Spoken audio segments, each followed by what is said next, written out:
આ બધું લઈ લે આખો ફેરી લે બરાબર થઈ લે એટલો વધારે થાય એને ખાવા જ હા બધું લઈ લે રજાનું अस्सलामु अलैकुम અમે આજે વાગરા ભરૂચ જિલ્લા વાગરા તાલુકાના સાચવેલની બાજુમાં આવેલા કચ્છીપુરા ગામ આ આપણે અહીંયા લગભગ 50 જેટલા ફેમિલી મેમ્બર આપણા કચ્છી મુસ્લિમ ભાઈઓ અહીંયા વસવાટ કરે છે અને આ લોકો લગભગ 100 વર્ષની ઉપરથી અહીંયા સાચવેલની બાજુમાં આવેલું કચ્છીપુરા ગામ છે એમાં વસવાટ કરે છે પરંતુ આજે અમારી ટીમે નક્કી કર્યું કે ભાઈ આ આપણા ભાઈઓ છે એમને મદદ રૂપે આજે અમે એક નાની મદદ લઈને ખાલી અહીંયા આવ્યા કે ભાઈ દરેકને એક થોડું થોડું અનાજ પહોંચાડીએ પરંતુ આ લોકોની સમસ્યા એ છે કે અહીંયા નથી લાઇટની વ્યવસ્થા કે નથી કોઈ સ્કૂલની વ્યવસ્થા છોકરાઓને ભણતર માટે કોઈ પણ પ્રકાર 100 વર્ષ જેટલા એમના અહીંયાના આધાર કાર્ડ છે અહીંયાના ઇલેક્શન કાર્ડ છે પરંતુ અમને સુવિધાના અમે ઝીરો છે તો અમે સમાજના લોકોને અપીલ કરીએ કે ભાઈ આ આપણા ભાઈઓને આપણે મદદરૂપ તરીકે અહીંયા એકની પાસે કોઈનું મકાન નથી બિચારા 100 વર્ષથી આવા ઝૂંપડાની અંદર રહી અને પોતાનું જીવન નિર્વાહ કરે છે તો આપણે સમાજને અપીલ કરીએ મુસ્લિમ સમાજને ખાસ કરીને અપીલ કરીએ અને સરકારને પણ અપીલ કરીએ કે ભાઈ આ ગરીબ લોકો સામે જોવાનું છે આ આજે નિરાધાર લોકો બિચારા ઝૂંપડામાં રહે ત્યાં જંગલની અંદર રહે છે અહીંયા નથી કોઈ પણ પ્રકારની લાઇટની વ્યવસ્થા કોઈ પાણીની વ્યવસ્થા નથી કે કોઈ સ્કૂલ નથી ભણવા માટે એમને આ લોકો દરેક વિધાનસભા લોકસભા તાલુકા પંચાયત જિલ્લા પંચાયત ગ્રામ પંચાયત તમામ ઇલેક્શનોમાં મતદાન પણ કરતા આવેલા છે પરંતુ એમને કોઈ જાતની સુવિધા નથી મળતી તો આજે અમારી ટીમ ભરૂચ તરફથી અમારા મિત્ર ઇકબાલ માસ્ટર બંબુસરવાલા એમને અમે વાત કરી ને ઇકબાલ માસ્ટરે તાકીદે આ લોકોને થોડી સહાય પહોંચે એ માટે આ અત્યારે અમે ગંધાર માટે 18 કીટોને અહીંયા માટે 60 કીટો લઈને આવ્યા કે ભાઈ આપણે આ લોકોને મદદ થશે પરંતુ આના કરતાં મહત્ત્વની વાત એ છે એમના માટે કે એમને મકાનની વ્યવસ્થા થાય જો આ 50 ફેમિલી છે એમની પાસે મકાન 100 વર્ષથી ઝૂંપડામાં રહે તો અમે સમાજના લોકોને અપીલ કરીએ કે આ લોકોની ઉપર ધ્યાન આપીને આપણે એક સમાજ તરફથી એક એવું આયોજન કરીએ કે આ જે નિરાધાર થયેલા લોકો છે એમના માટે એક મકાનની વ્યવસ્થા થાય વધુ નહીં એક મકાન 3 લાખ રૂપિયામાં અહીંયા તૈયાર થાય આપણે ઈંટો ચણતર કરી અને પતરા જો બાંધી દઈએ તો એક મકાનની કિંમત 3 લાખ રૂપિયા જેવી નક્કી થાય આ બધા જ બિચારા ગરીબ લોકો છે આપણા ભાઈઓ તો અમે અપીલ કે સમાજને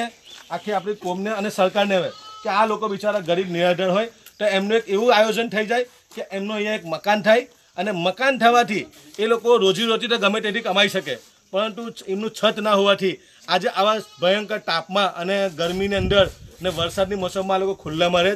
તો આપણે સમસ્ત લોકોને હું દિલથી અપીલ કરું અબ્દુલ કામથી કે અહીંયા આ કચ્છીપુરા ગામની અંદર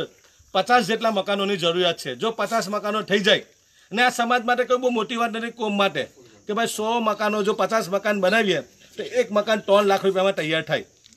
તો તમામ કોમના દાતાઓને સખી દાતાઓને પ્રશાસનને વહીવટી તંત્રને અને ભરૂચના કલેક્ટરશ્રીને ખાસ અપીલ કરું આ બાબતે કે આ લોકોને અહીંયા મકાનોની વ્યવસ્થા થાય આ આપણા એક નાગરિકો છે આ એક સાચા ભારતીયો છે અને એને નાતે તાકીદે એમને જે મૂળભૂત જરૂરિયાતો છે જેવી રીતે કે ભાઈ વીજળીની વ્યવસ્થા થવી જોઈએ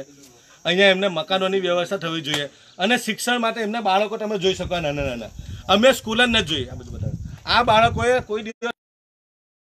એમનો શું ગુનો છે કોઈ અમનો કોઈ ગુનો નથી એટલે સરકારની અને પ્રશાસનની એક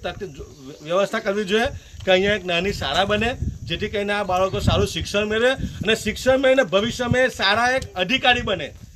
એમને આખી જિંદગી કોઈની મહેનત નથી કરવાની તો હું આ વતી અબ્દુલ કામથી સમાજને અપીલ કરું કે ભાઈ આ કચ્છીપુરા ગામના લોકો માટે આપણે મદદ તો કરવી જોઈએ અમે એક નાની મદદ લઈને આવ્યા પણ એમને આપણે એવું નક્કી કરીએ કે 50 જેટલા મકાનો એક મકાનની કિંમત 3 લાખ રૂપિયા થાય તો આપણે સમાજ તરફથી નક્કી કરીને આ લોકોને પગ પર ઊભા કરીએ એવી હું અપીલ કરું અસ્સલામુ અલૈકુમ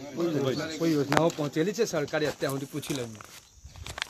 કોઈ સરકારી યોજનાઓ આપને કઈ પહોંચેલી છે હા સાહેબ આપણે સરકારી યોજના કોઈ મળેલ નથી અત્યાર સુધી કોઈ યોજના નહીં જે તો આપણે પાણી ખાલી સરકાર તરફથી એક પીવા માટે પાણી 5-7 વર્ષથી ચાલુ છે ટેન્કર થી મળે છે તે જ મળે છે બીજા એના સિવાય કોઈ સરકારી અહીંયા મુસાભાઈ લાઇટની વ્યવસ્થા નથી નથી સાહેબ સ્કૂલ ગવર્નમેન્ટ તરફથી કોઈ બનાવવામાં આવેલી છે વોટિંગ ટાઈમે કમ્પલસરી ગ્રામ પંચાયત વોટિંગ કમ્પલસરી કરીએ જ છે કાયદેસર કરીએ જ છે ભાઈ આ જોઈ શકો છો આપ આ કચ્છીપુરા ગામના કચ્છી ભાઈઓ છે